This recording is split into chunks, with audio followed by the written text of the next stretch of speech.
Bonjour. Aujourd'hui, nous allons parler de la gauche révolutionnaire antisémite et anticolonialiste.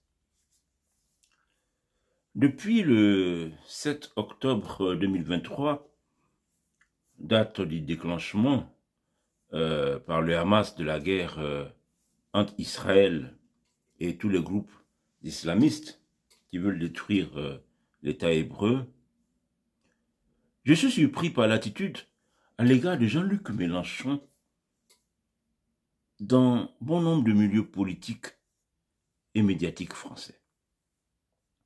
Au début, certains attendaient du leader de la France insoumise qu'il clarifie sa position. Au moment où ses proches qualifiaient le Hamas de mouvement de résistance. Par la suite, il a fallu une longue série de faits sans ambiguïté pour que de plus en plus de voix dénoncent l'antisémitisme notoire de Jean-Luc Mélenchon et de ses petits camarades. Et oui, il en a fallu du temps à tous ces observateurs pour comprendre que la gauche révolutionnaire est antisémite. Elle l'est depuis les années 1970, depuis son adoption de la cause palestinienne. Pour bien comprendre tout ça, il faut savoir que cette gauche révolutionnaire a dans son ADN idéologique une haine maladive de trois choses. Trois. La monarchie, l'Église et le capitalisme. Tous ces prétendus combats progressistes ont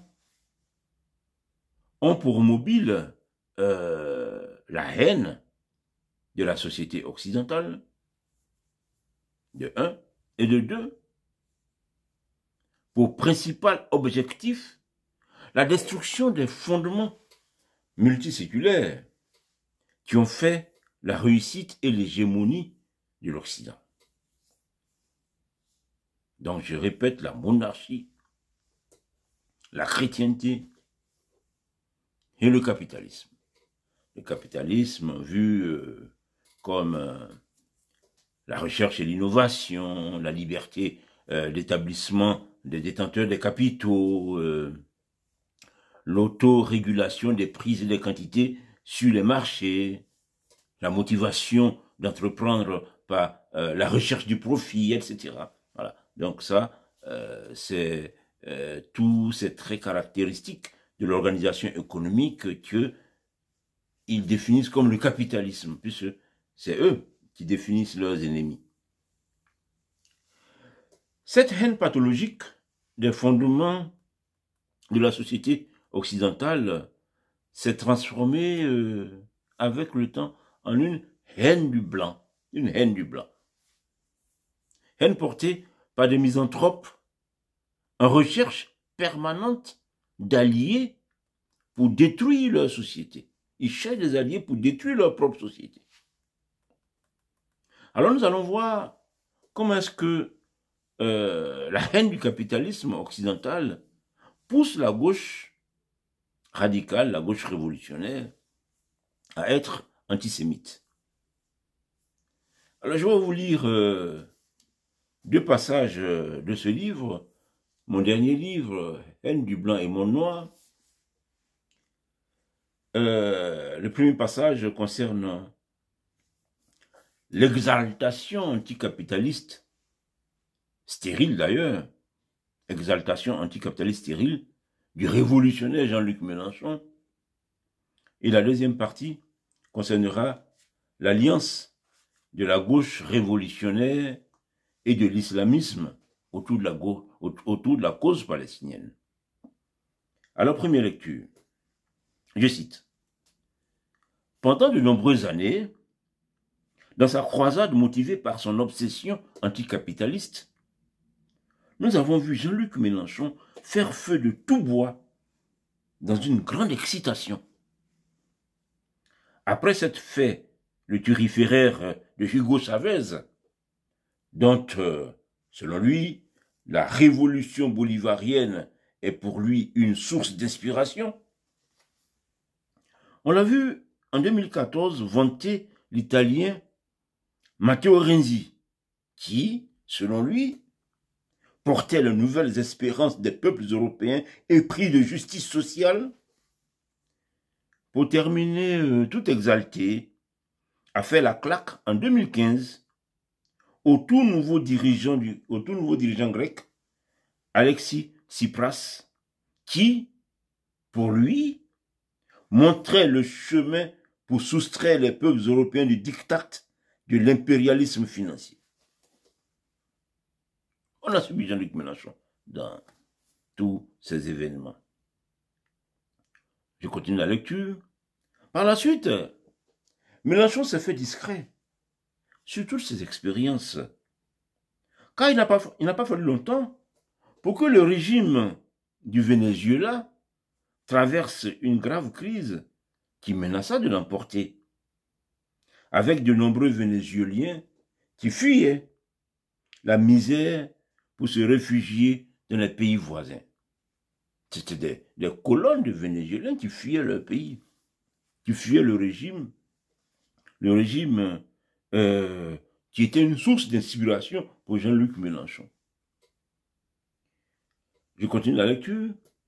Par la suite, la politique de Renzi, quant à elle,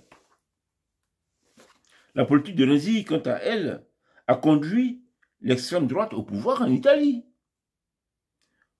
Pendant que, pour avoir déçu ses attentes, le leader grec reçoit en retour de Mélenchon la politesse d'être, je cite, l'une des figures les plus minables de la vie politique européenne.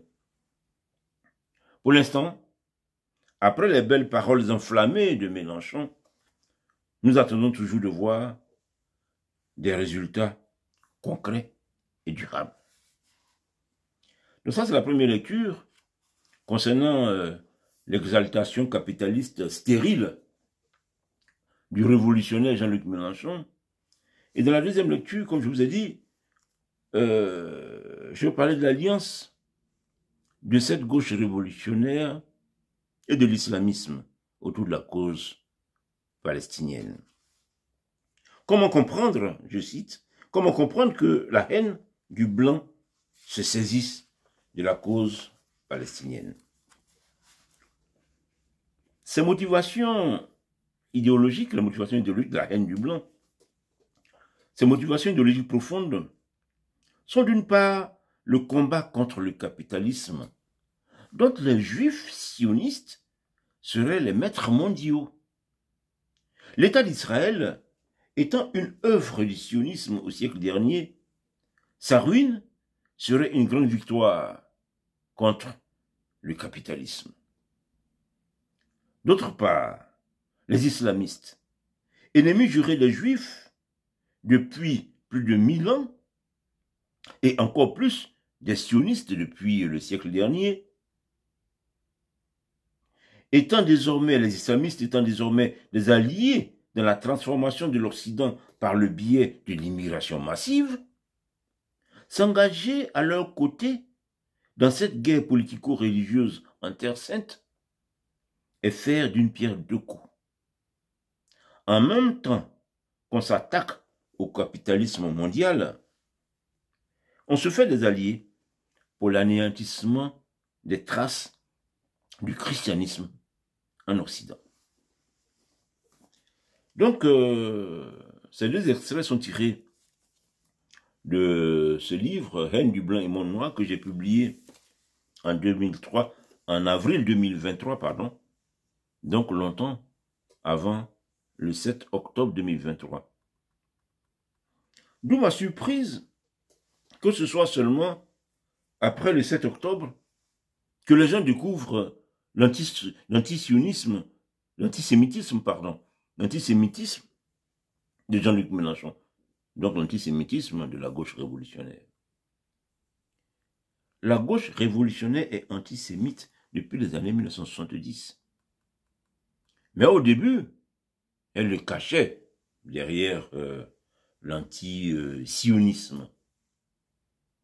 Mais entre nous, que quelqu'un soit antisioniste en 1920, 1930, 1940, oui, ça peut se comprendre.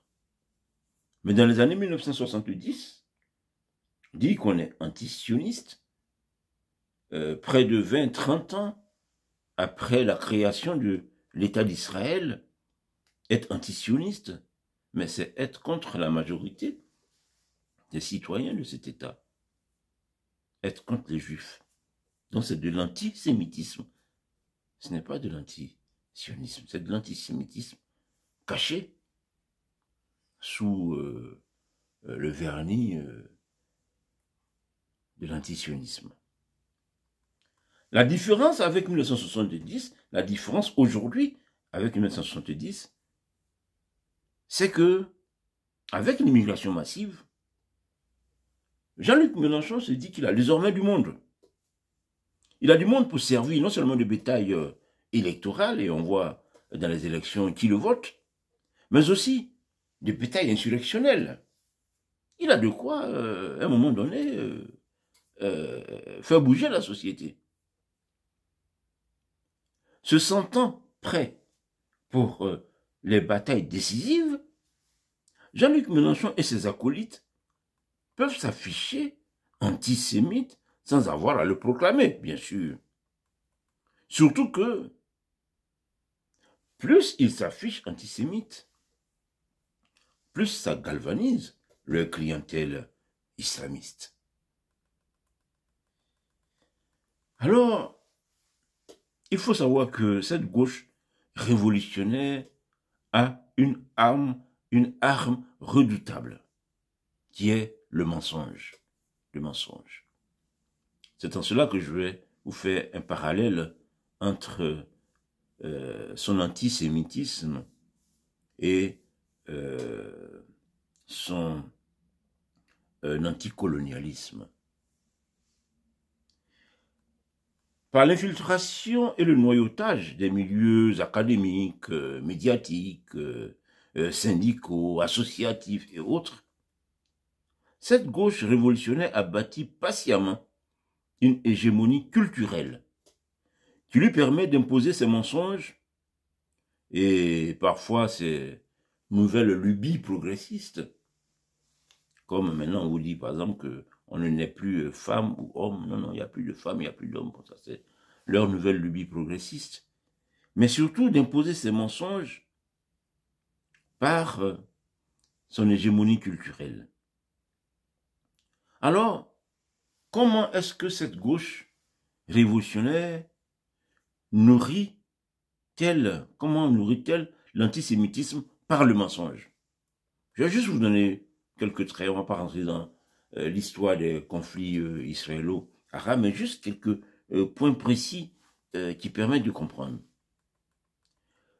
Depuis la résolution 181 du Conseil de sécurité de l'ONU de novembre 1947, sur le partage de la Palestine en deux États, un État juif et un État arabe, alors que les Juifs ont dit oui, et les Arabes ont dit non, et que les nations arabes n'ont jamais cessé de tenter de détruire l'État d'Israël depuis sa fondation en mai 1948, et qu'aujourd'hui encore, une majorité d'États arabes ne reconnaît toujours pas Israël, la manipulation mensongère de la bien-pensance gauchiste fait croire que celui qui ne veut pas la paix et qui attaque ses voisins, c'est Israël. Les Israéliens, les pauvres, ne rêvent que de paix. Mais ils ne peuvent se montrer ni faibles, ni complaisants avec des gens qui matin, midi et soir, ne cherchent qu'à les tuer. À les tuer, à les exterminer. Que feriez-vous à leur place? Que feriez-vous à leur place? Donc il faut le savoir, Israël belliqueux et fauteur de troubles, c'est un mensonge. C'est tout simplement un mensonge. Israël veut la paix avec ses voisins, mais les voisins qui veulent te tuer, tu es obligé de te défendre. Un autre trait, vous avez déjà entendu, que c'est en raison des territoires occupés que les Arabes font la guerre. Israël occupe des territoires, c'est en raison des territoires occupés. Alors que, de 1947 à 1967, de 1949, pardon, à 1967, pendant près de 20 ans, Israël n'occupait ni Gaza, ni la Cisjordanie, encore moins le Sinaï ou le Golan. Mais les Arabes, conduits par l'Égyptien Nasser, voulaient détruire Israël. Ce qui a abouti à la guerre de 6 jours qu'ils ont perdu, que les Arabes ont perdu. Et au début de l'occupation ou de l'annexion du territoire gagné par l'État hébreu dans une guerre qu'on lui a imposée. Donc, la guerre à cause des territoires occupés, c'est un mensonge. Celui qui vous dit qu'il y a la guerre parce qu'Israël occupe des territoires, demandez lui-même, pourquoi donc y a-t-il eu la guerre de 1967? Parce qu'avant 1967, Israël n'occupait aucun territoire. Ni la Cisjordanie, ni Gaza, ni le Sinaï, ni le Golan. Pourquoi y a-t-il eu la guerre? Donc, c'est encore un mensonge. Alors, la plus grosse escroquerie, c'est l'État palestinien. Il faut le savoir, il n'y a jamais eu d'État palestinien dans l'histoire de l'humanité. Jamais. Il aurait pu y avoir un État arabe suite à la décision onusienne du partage, décision de 1947. Alors, cet État arabe aurait pu choisir de se nommer la Palestine. Pourquoi pas? Un pays se choisit le nom qu'il veut. Même s'il est important de le noter, même si la réalité est qu'à cette époque, les Arabes de la Palestine ne se nommaient pas eux-mêmes palestiniens. Le nom palestinien, c'est dans les années 60 qu'ils vont se choisir ce nom-là. Mais à l'époque, en 1947, on ne les appelait pas palestiniens. Ils n'étaient pas plus palestiniens que David Ben Gourion qui a proclamé l'indépendance de l'État d'Israël. En 1967, Israël a affronté ses voisins arabes, c'est-à-dire l'Égypte, la Jordanie, la Syrie, l'Irak et dans une moindre mesure même le Liban. Et Israël a gagné cette guerre éclair qu'on appelle donc la guerre de 6 jours et a arraché des territoires. Donc, c'est les voisins d'Israël qui voulaient attaquer Israël. Israël s'est engagé dans le combat et a gagné des territoires. Et puis, subitement, on parle de libérer la Palestine. Libérer la Palestine. Mais Israël n'a pas fait de guerre contre la Palestine. Israël a fait la guerre contre l'Égypte, contre la Jordanie, contre la Syrie, contre les autres. Et c'est à l'Égypte, c'est à la Jordanie, c'est à la Syrie que Israël a pris des territoires. Mais d'où sort la Palestine? Pourquoi l'État palestinien n'a pas été créé avant 1967? Donc dire que Israël est responsable de la non-existence d'un État palestinien à ses côtés, c'est encore un mensonge. Si avant 1967, les Palestiniens voulaient créer leur État, ou bien si les Arabes voulaient créer un État palestinien, ils n'avaient pas besoin de l'autorisation d'Israël. Ils étaient libres, c'est eux qui géraient Gaza, c'est eux qui géraient la Cisjordanie, ils pouvaient le faire. C'est une véritable escroquerie quand on vous parle de Israël qui empêche la création de l'État palestinien. Alors que Israël, ce petit bout de territoire, il faut savoir que la Côte d'Ivoire, c'est 15 fois plus grand que l'État d'Israël. Ce petit bout de territoire est obligé d'éliminer la menace que constitue le Hamas. Nous avons tous vu ce que le 7 octobre, le Hamas a fait. Le mensonge raconte qu'Israël commet un génocide à Gaza. En fait, ces antisémites font croire qu'ils se soucient de la population de Gaza dans le seul but de sauver leurs alliés, le Hamas, un mouvement de résistance selon eux, puisqu'ils sont alliés aux islamistes. Alors, on voit dans les universités en Occident, en Europe, aux États-Unis, des manifestations pro-palestiniennes qui mobilisent des étudiants, dont une majorité totalement lobotomisée par les mensonges gauchistes, ne sait absolument rien de la réalité du conflit. Vous imaginez bien que ce ne sont pas les gens du Hamas qui sont à Gaza qui arrivent à mobiliser les étudiants à Sciences Po Paris ou à l'université Columbia aux États-Unis, non. Les gens de Hamas sont à Gaza, non. C'est leurs alliés, la gauche révolutionnaire, la gauche radicale, les Mélenchon et autres, donc c'est eux qui font cette campagne dans les universités, qui mobilisent ces étudiants. Oui, depuis le 7 octobre 2023, nous vivons en direct une négation de la vérité et du bon sens. Que de mensonges. La gauche révolutionnaire en Occident manifeste contre Israël qui n'a pas d'autre choix que d'éliminer des ennemis qui veulent le détruire. Ces conflits israélo-arabes ont fait trop de morts, ont trop duré depuis 70, 80 ans bientôt.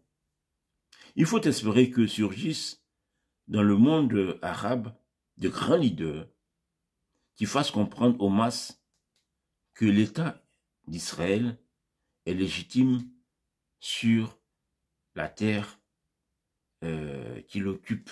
Vous savez, ça a été pareil avec les chrétiens. Les chrétiens se disaient que Jésus-Christ était venu et que les Juifs n'ont pas su que c'était le Messie, donc c'était la nouvelle alliance, la nouvelle Jérusalem. Donc les chrétiens ont pensé que, se sont dit que bon, le peuple juif, Jérusalem ne leur appartient plus. Donc ce sont les chrétiens qui doivent prendre la relève de la Terre Sainte, ce qui va justifier les croisades au 11e, 12e siècle et autres. D'ailleurs, quand les sionistes vont chercher à créer l'État d'Israël, ça sera vu d'un très mauvais œil par la chrétienté. Et après la création de l'État d'Israël, il va falloir, je sais pas, après de 40, 50 ans, près d'un demi-siècle, pour que le Vatican reconnaisse l'État d'Israël. Parce que bon, les chrétiens ont eu du mal à accepter que les Juifs reviennent sur les lieux saints. Mais aujourd'hui, il faut que les musulmans fassent le même travail. Personne n'a pensé que les Juifs allaient revenir. Ben, ils sont revenus. Après de nombreux siècles, des millénaires, ils sont revenus. Voilà, donc aujourd'hui, il faut que certaines élites musulmanes le comprennent. Et alors, seulement alors, pourra démarrer un processus devant aboutir à une coexistence pacifique dans cette région du monde. Il faut que les musulmans acceptent que les juifs puissent avoir droit de cité sur cette terre-là. Voilà, les musulmans aussi ont pensé que les juifs n'allaient plus revenir. Il y a eu la mosquée Al-Aqsa sur le mont du Temple. où Salomon avait bâti le temple. Bon, c'était pour dire que les musulmans devaient remplacer les juifs. Bon, voilà, les faits prouvent le contraire. À un moment donné, il faut l'accepter, puis on avance. Alors, vous avez compris que la gauche révolutionnaire est experte en manipulation mensongère, largement facilitée par son hégémonie culturelle. Et pourquoi je vous dis tout ça? Israël et les Juifs n'ont pas besoin de moi pour les défendre. Et c'est là que j'arrive sur l'Afrique noire, dont la gauche révolutionnaire manipule l'histoire depuis l'après-guerre pour faire du noir un allié dans sa haine du blanc. Il faut savoir que l'histoire de l'entreprise coloniale européenne en Afrique noire a été manipulée à l'origine pour susciter le départ des Occidentaux au profit des Soviétiques. La gauche révolutionnaire européenne occidentale était au service de l'Union soviétique. Et malheureusement, il n'y a jamais eu de rectification de cette histoire mensongère. Il n'y a jamais eu de révision. Et sachez que concernant l'entreprise coloniale européenne en Afrique noire, les mensonges ont été encore plus gros que les mensonges concernant l'histoire du conflit israélo-arabe, des conflits israélo-arabes. Et comme on dit, plus c'est gros, plus ça passe. Et là, en Afrique noire, la gauche a eu un succès éclatant. Pour s'en convaincre, il n'y a qu'à regarder ce panafricanisme vindicatif qui traverse actuellement le monde noir. Oui, sa grande réussite est le succès toujours grandissant de l'anticolonialisme. On n'en finit pas. Il faut dire que, pour survoler brièvement les grandes phases de cette manipulation, les grandes manœuvres communistes, dès la sortie de la guerre en 1946, au moment où, dans l'espace francophone par exemple, les Africains sont impliqués dans la vie politique, avec des élus africains qui sont au Palais Bourbon à Paris. Donc dès 1946, les communistes, qui étaient donc qui portaient cette haine révolutionnaire de l'Occident, cette haine du blanc, les communistes vont, dès 1946, réussi à créer le RDA, le Rassemblement démocratique africain, à Bamako, avec Houphouët-Boigny, qui était leur homme en Afrique noire. Par la suite, il y aura le discours sur le colonialisme, qui vont faire signer par Aimé Césaire, député de la Martinique, Aimé Césaire. Le discours sur le colonialisme sera préfacé par Jacques Duclos, un responsable communiste. Il sera publié, le livre sera publié par Réclame, qui était la maison d'édition du Parti communiste.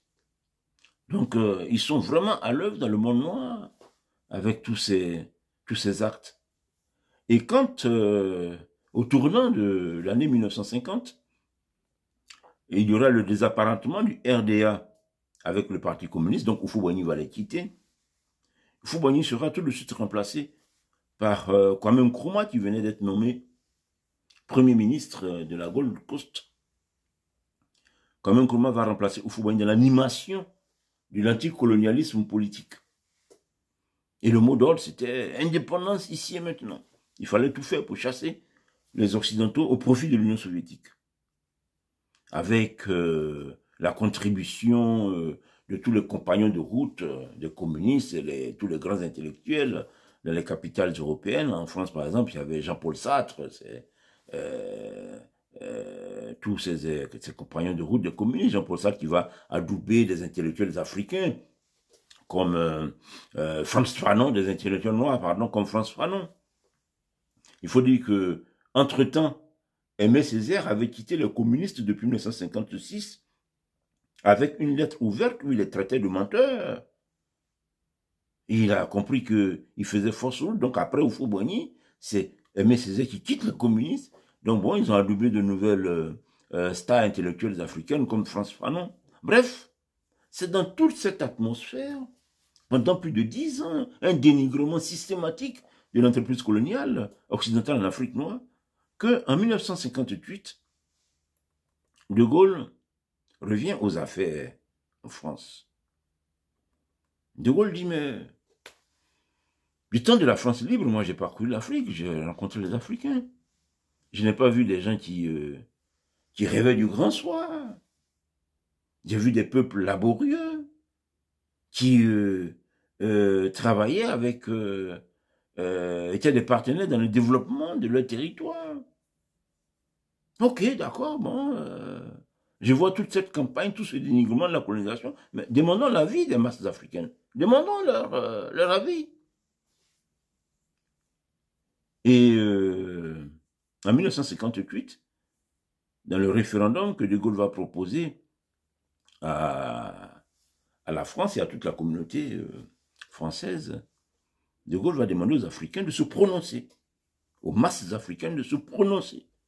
Voulez-vous, oui, rester avec la France, ou vous dites non, vous rejetez la France, et puis bon, vous prenez votre indépendance. De Gaulle va trouver dans cette démarche des leaders africains qui seront ses associés, notamment Houphouët-Boigny, qui avait quitté les communistes depuis la fin des années 40, début des années 50. Des leaders comme Léon Mba du Gabon, des leaders comme Amani Diori du Niger. Donc, De Gaulle va trouver avec un certain nombre de leaders africains, comment dire, une convergence de vues pour expliquer aux Africains que oui, voilà ce que nous proposons. Et quel va être le résultat de ce référendum? Sur plus de 10 millions d'électeurs, mais plus de 9 Africains sur 10 vont rejeter l'indépendance. Vont rejeter l'indépendance de 1958. Donc, dans l'espace francophone, alors que 9 personnes sur 10 ont rejeté l'indépendance en 1958, non seulement les Africains seront conduits aux indépendances, contre la volonté exprimée dans l'urne, mais la colonisation passe aujourd'hui pour un mal qui nécessiterait réparation. Pourquoi? Pourquoi est-ce qu'il y a eu ce renversement de situation alors que les colonisés de 58 ont dit non, non, nous ne voulons pas d'indépendance? Ce n'étaient pas des imbéciles, hein? C'est des gens qui vivaient à l'époque coloniale. Ils n'en veulent pas. À plus de 9 sur 10, ils ont refusé l'indépendance. Et aujourd'hui, leurs enfants, leurs petits-enfants, leurs arrière-petits-enfants disent que non, la colonisation, c'était un crime. Pourquoi? Pourquoi ce renversement? Ben, c'est en raison du dénigrement mensonger, continu, orchestré par l'anticolonialisme de gauche. Alors, l'Afrique noire était-elle prête en 1960 pour les indépendances? C'est la vraie question aujourd'hui. C'est l'essentiel qu'on peut se demander aujourd'hui. Nous avons du recul pour faire le bilan aujourd'hui. 2 ou 3 décennies, il faut le savoir, après l'euphorie des indépendances, c'était la banqueroute généralisée. Dans les années 80, fin des années 70, les années 80, c'est la banqueroute généralisée. Alors, on tombe dans la facilité d'accuser les autres, notamment la France-Afrique. C'est la France-Afrique qui fait que l'Afrique n'avance pas. Les réalités sont là, têtues. Kwame Nkrumah, l'exalté de l'indépendance ici et maintenant, a ruiné la prospère Gold Coast en 7 ans. En 7 ans. La Gold Coast, c'était une colonie prospère. Plus riche à la fin des années 50 que la Corée du Sud ou un pays prospère. Nkrumah a ruiné ce pays en 7 ans. Le Ghana a été le premier pays d'Afrique noire totalement ruiné. Les femmes ghanéennes étaient obligées d'aller se prostituer dans toute l'Afrique occidentale pour nourrir leurs enfants et aider leurs familles. Quand moi j'étais adolescent, ghanéenne, ça voulait dire prostituée. Un peuple noble, le Ghana, les Akans, un peuple noble. Les femmes étaient obligées d'aller se prostituer. Échec total de Nkrumah. Et il n'y avait pas de France-Afrique dans cette ancienne colonie britannique. Le Congo belge, tellement prospère qu'il fut le premier théâtre de l'affrontement États-Unis-URSS en Afrique noire. Tout le monde voulait, remplacer les Belges au Congo belge parce que c'était la colonie la plus prospère, avec des réalisations qu'on ne trouvait nulle part en Afrique noire. Et l'indépendance a apporté quoi? Que des potentats locaux dans l'opulence et des masses misérables. Aujourd'hui, regardez l'actualité du Congo, la RDC aujourd'hui. Heureusement que ce pays regorge de nombreux talents musicaux pour adoucir les mœurs. Et au Zaïre aussi, ce n'était pas l'abominable France-Afrique, il n'y avait pas la France-Afrique au Congo belge. En Ouganda, le clown sanguinaire d'Idi Amin Dada, plus préoccupé par le culte de sa personnalité que toute autre chose, a ruiné l'économie en chassant du jour au lendemain les Indiens qui tenaient toute la distribution. Le matin, chasser parce que il veut donner les boutiques des Indiens à ses partisans. Il a ruiné le pays. Et en plus, il s'est engagé dans une implication imbécile dans le conflit israélo-arabe qui lui a valu la déculottée du raid d'Entebbe. Là aussi, en Ouganda, il n'y avait pas la France africaine. En Rhodésie, il n'a fallu que quelques années au communiste Robert Mugabe pour réduire l'ancien grenier de l'Afrique australe en terre de misère et de famine. En Rhodésie, là aussi, il n'y avait pas de réseau focal et la vilaine France-Afrique. La seule colonie à dire non en 1958 à la fantasmatique France-Afrique, c'est la Guinée-Conakry. Guinée-Conakry, qui est aujourd'hui encore, en 2025, à l'heure où je vous parle, l'un des pays les plus arriérés de l'Afrique noire, aujourd'hui, en 2025. La Guinée est l'un des pays les plus arriérés de l'Afrique noire. Apparemment, l'absence de la France-Afrique a fait plus de tort que de bien à ce pays au grand potentiel économique avec un sous-sol riche. Alors, oui, étions-nous vraiment prêts pour les indépendances de 1960?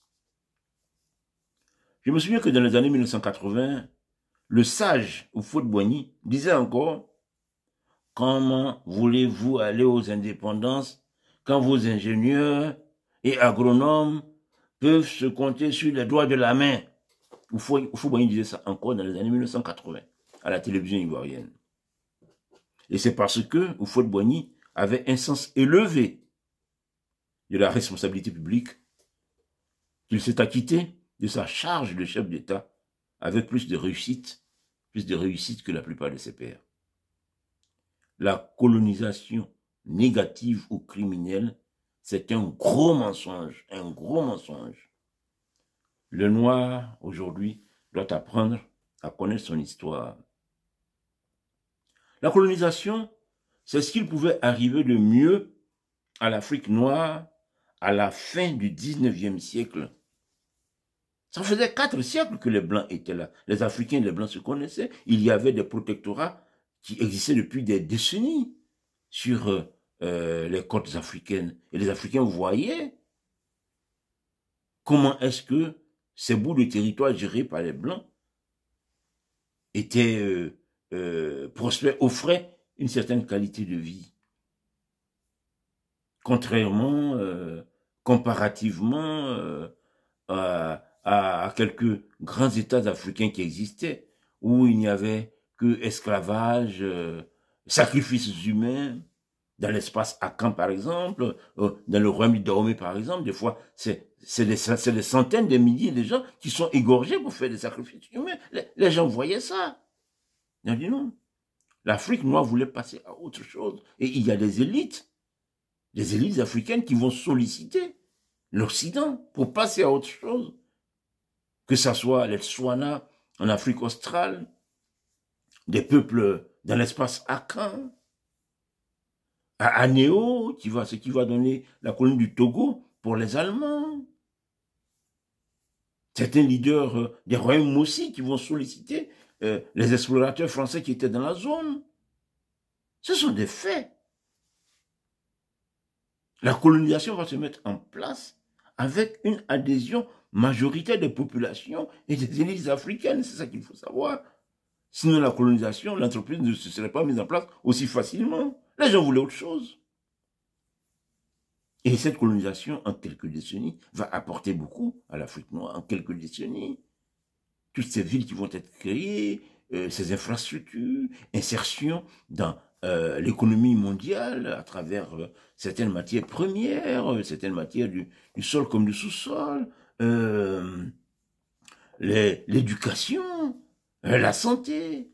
L'Afrique va amorcer son explosion démographique pendant l'époque coloniale. Qu'est-ce qu'on raconte? La réussite de l'Occident, de l'Europe, était tellement forte que cela va susciter de la jalousie.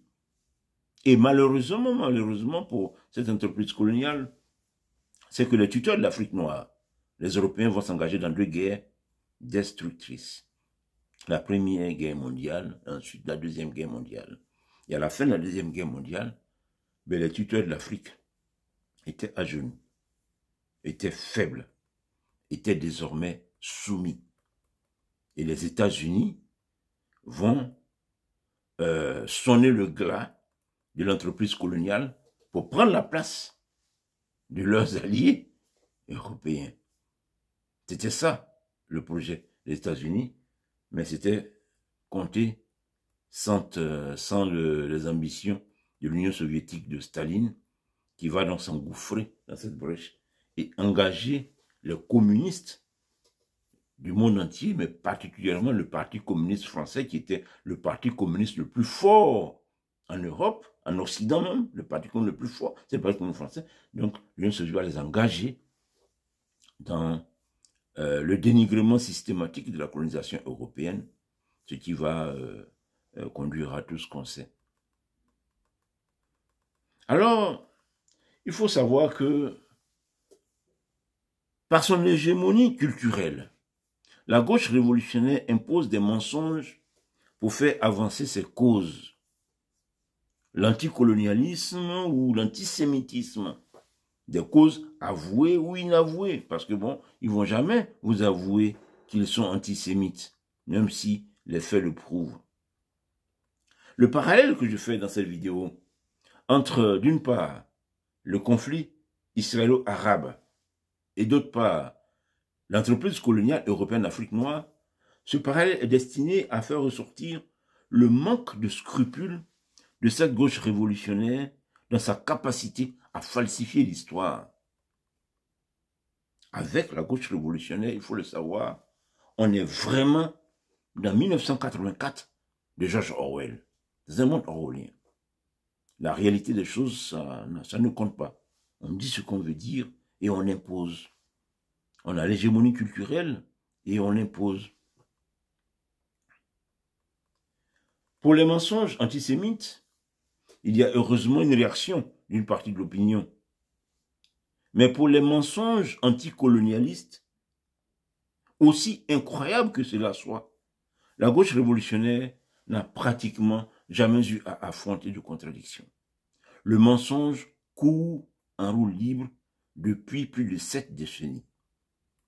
Sur Internet, le paradis de la désinformation, la quasi-totalité des sites qui abordent la colonisation de l'Afrique noire sont biberonnés aux mensonges anticolonialistes. Le dégât est énorme. Je veux faire comprendre qu'il est temps de réviser l'histoire de la colonisation de l'Afrique noire. Il est vraiment temps. Il est vraiment temps. Ceux qui ont mené toute cette campagne anticolonialiste, la gauche révolutionnaire qui était à l'époque portée par les communistes, ne procèdent que par le mensonge. Il faut reprendre l'histoire de l'Afrique noire et à cet effet, ce ne sont pas les sources qui manquent. Pour ma part, j'ai produit une série de 4 vidéos depuis déjà quelques mois que je vais mettre en description.